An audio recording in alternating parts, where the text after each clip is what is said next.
You got anything you want to open up with, Frank?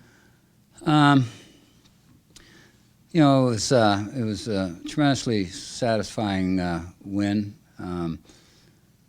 As I look back on my career, this one ranks up there in terms of having a team that has done everything they can to try to have a special season.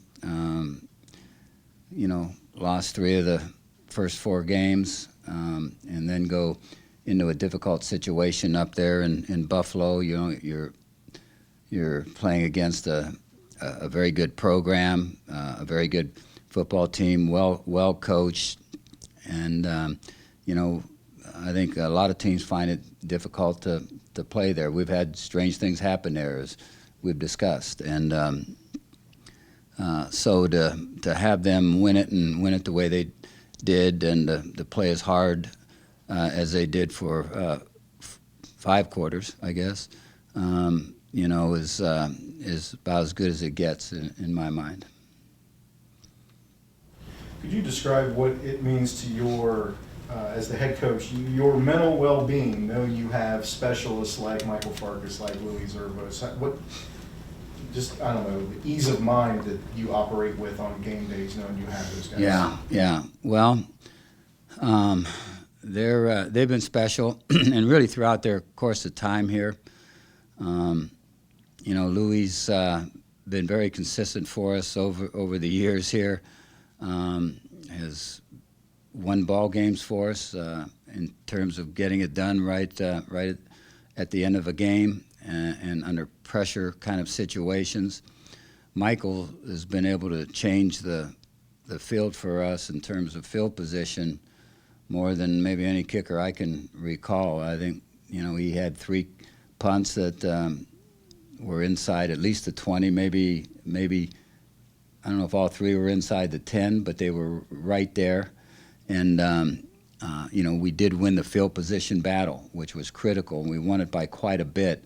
We lost the sack battle by quite a bit. We lost the turnover battle, and if you usually along with that, you lose field position. But special teams didn't allow that to happen, and that was huge in this ball game. So they played an important role in every season that they've been here in terms of our success. Is that the most talented group of specialists you've had as a coach?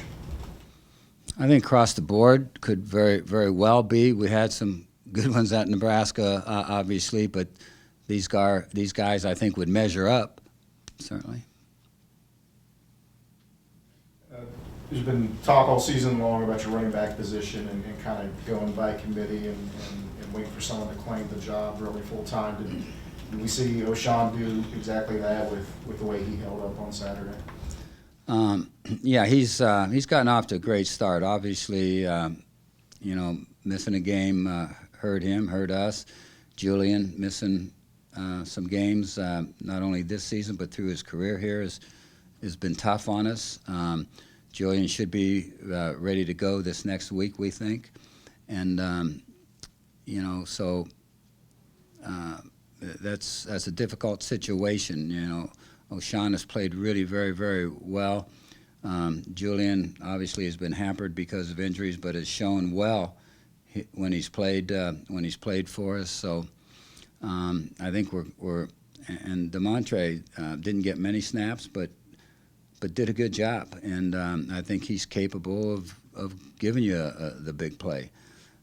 So right now if we can get all 3 of those guys healthy, that gives us the kind of depth I think every team looks for in terms of quality running backs. You talked about this on Saturday a little bit, about how the defense didn't.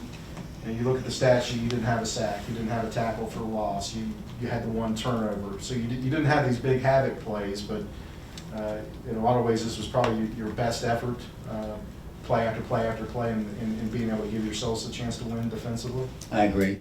I thought they showed a great deal of improvement in this ball game, and they were going to need to keep them from controlling the ball and just running the clock, and if you look at it, it seemed like the first half went by in the blink of an eye. You know, I think the officials were getting the 40-second clock going really as quick as I've seen it, and then you had two running football teams, and so you know things went by pretty quick, and so having the ability to stop the run and run the ball, I think contributed big to that win. Now we didn't stop it totally. We didn't just have big play after big play in the running game, but we were able to get enough yardage on runs. Our line was able to get enough movement, get enough yardage for our backs on runs that we were able to use a multiple offense rather than just sitting back throwing. And so that was, I think, big in the outcome of the game as far as us from the offensive standpoint. And the question was on the defensive side of the ball. Yeah. They must not have played very well defensively, and it's kind of I don't see it that way. You know, they did not have any truly explosive runs per se. They were kind of like us in the running game. You know, we're just controlling the ball and getting some things done. But we stopped the thing that we needed to stop, and that was the inside zone play against those guys. Now, they got the outside zone going, but there were some halftime corrections that were made, and that allowed us to do a better job against the outside zone and you know, shut them down for the most part in terms of the running game compared to what they're used to getting accomplished. Coach, did you expect O'Shawn Allison to be as big of a contributor as he's been this season, say, if somebody told you that this time last season or even at the beginning of spring camp? Yeah, you could see it in him. I mean, he's a physical guy. He'll go into contact. You know, he's got quickness. He's got a burst off of that quickness. So yeah, you could see that you know, he was going to be a very good running back, and if you give him the ball enough, he's going to show it. You know. Coach, what's going to be the biggest challenge for you? I know this is a good problem for you to have with all these talented running backs with Julian coming back. What's going to be the biggest challenge of getting these guys the touches that they need to be effective? Because obviously last week O'Shawn got majority of the work, and weeks previous you had DeMontre. What's going to be that challenge of like keeping it balanced and making sure these guys are being used effectively? Well, I and Coach Albin have been faced with having a lot of good running backs, I don't recall having a major problem in terms of being able to use them all. You know, I'm okay with getting everybody some touches. You know, I'm also okay with one guy if he separates himself totally from the others, being the guy. But there's something to keeping fresh guys on the football field. And it's a way of giving yourself the best chance of having healthy players throughout the course of the season from the running back position. So, you know, guys will get their touches. And when you have that kind of competitiveness, that usually makes them even better. Did you identify anything specific with pass pro, or was that from Saturday? Like against Pitt, for example, it was pretty obvious the blitz game wasn't picked up. Saturday, it seemed like, you know, guys losing one-on-one matchups on the edge. Sometimes that happens, right? It's football. But is that simply the issue you guys faced on Saturday? I think so. Yeah, I think so. You know, 4 sacks is too many, but obviously they have good personnel over there. And, you know, it's at some point in time you got to give those guys help, too, you know. And we started doing that a little bit, but it's tough to get it done on both sides when they have a pair of really good rush ends. You know, it can get difficult.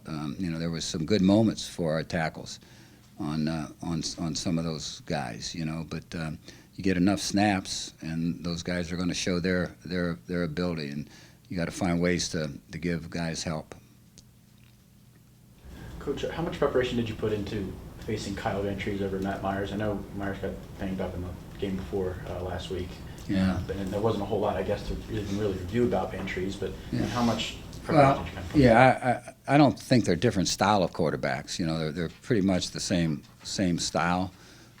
So it wasn't a deal where we had to worry about a running quarterback versus with one guy and a throwing quarterback, heavy throwing quarterback with the other guy. They're very similar.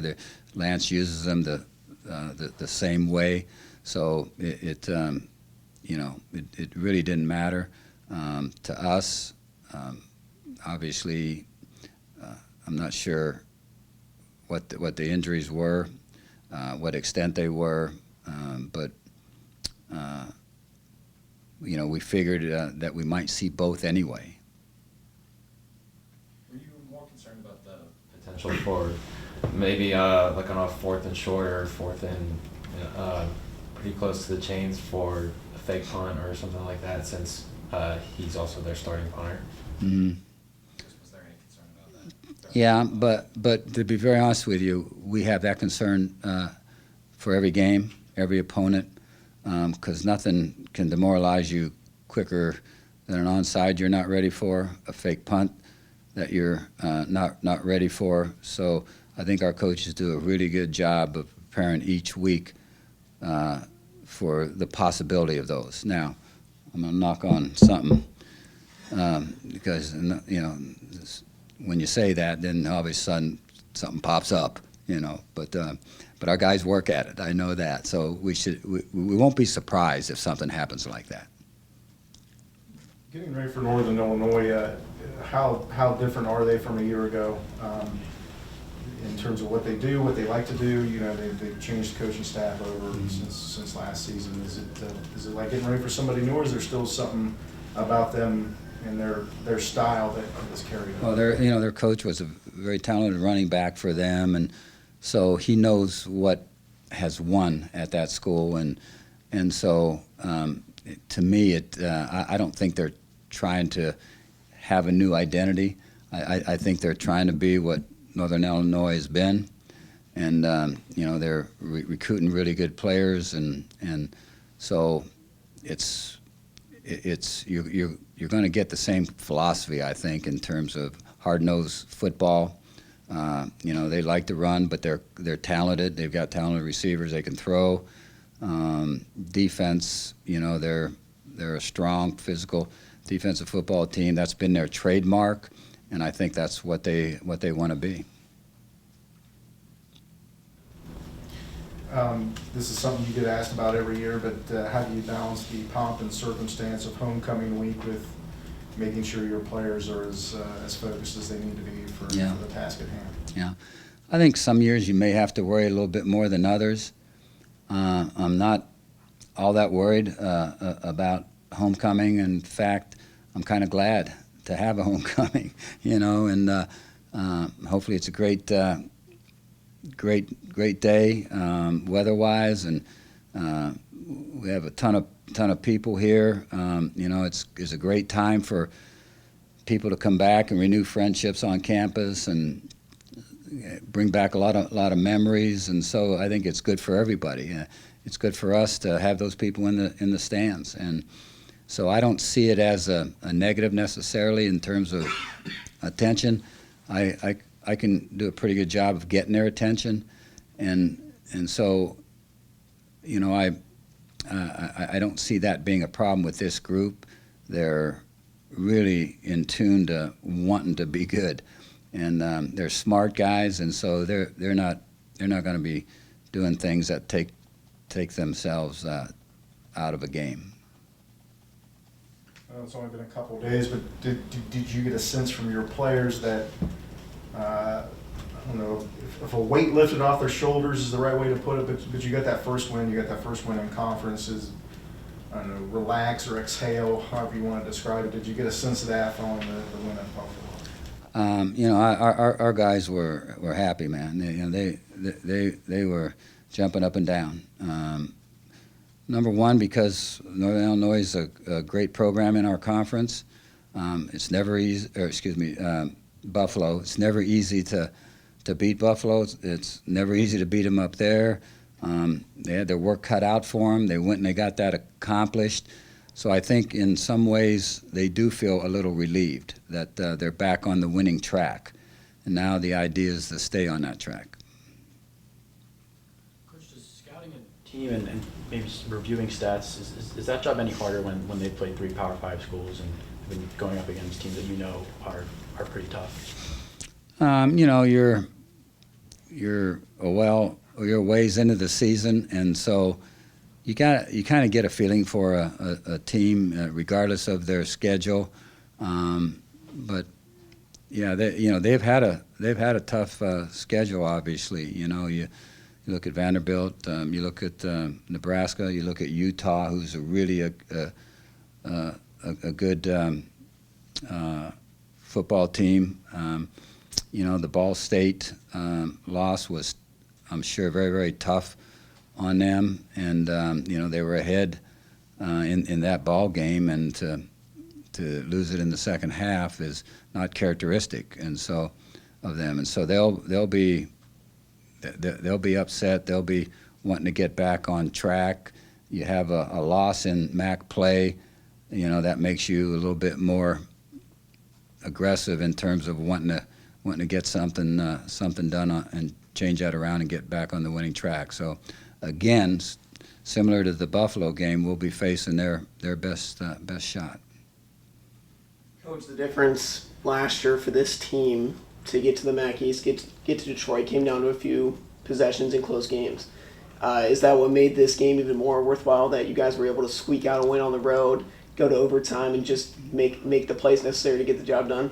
Yeah, and Buffalo being in our division, you know, and one of the leading teams over the years, you know, we're facing the 2 teams that were in the MAC championship game back to back, you know, and so that's not gonna be easy for us. And obviously Northern Illinois is a proud program, and so they'll be fired up. They'll be ready to go. All losses are costly in the MAC, but when they're in your division, it seems to be even a little more. Hall of Fame weekend this weekend, and one of your guys is going in. Do you have any thoughts about Tyler Tettleton joining that list of Ohio University? Oh yeah, well deserved. Was a great player for us. He's a great young man, and you know, he's doing well out there in the real world. And he came back for a game this year. You know, and I know Tim Alvin keeps in touch with him a lot.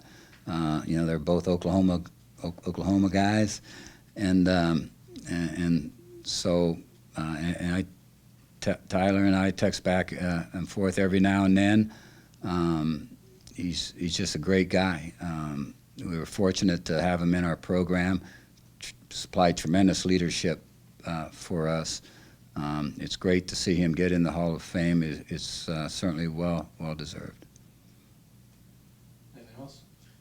Frank, I did want to ask, I don't know how much you've read about it thus far, but the state of California passed the law, or it has actually been signed at this point, where student athletes can market their own names and likenesses. What are your thoughts on that bill? Have you put together strong thoughts on that proposal, what it could mean for you and your profession down the road? Well, obviously this will be an important case, and it's an important time. And what that will mean to the profession down the road, I guess I'm not sure.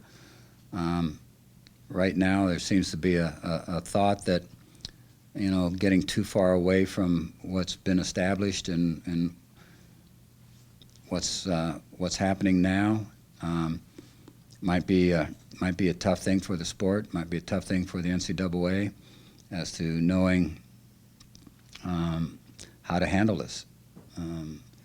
There's, you know, many different views on it, and that's not only coming from those associated with athletics, but it's coming from those that have no athletic interest at all, that have views on it, and we'll strongly try to throw their views forward. Do you you made up your mind about it. Thought I talked well enough that I didn't have to answer that. Well, yeah, I understand all that. I understand everything you said. Yeah. But at the same point, have you developed strong Yeah. feelings one way or the other about this thing? Well, you know, I like things that are positive for players, but it's a tough call. I don't, you know, a lot of the money goes back into trying to do things for the betterment of your athletes. You know, when you talk about the money that's thrown into facilities and money that's thrown into you know, year-round training tables and all the things that cost a lot of money. You know, coaches in this day and age make a great deal of money from it. You know, that's where a little bit of the hang-up, I think, comes in.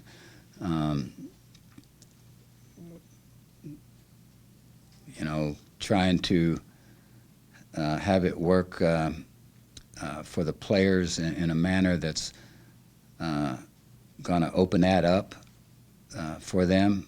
I don't know how the NCAA will look at that, but I think that they'll try to protect what they've got, and what that means, I don't know. Anything else? Alrighty. Thanks, guys.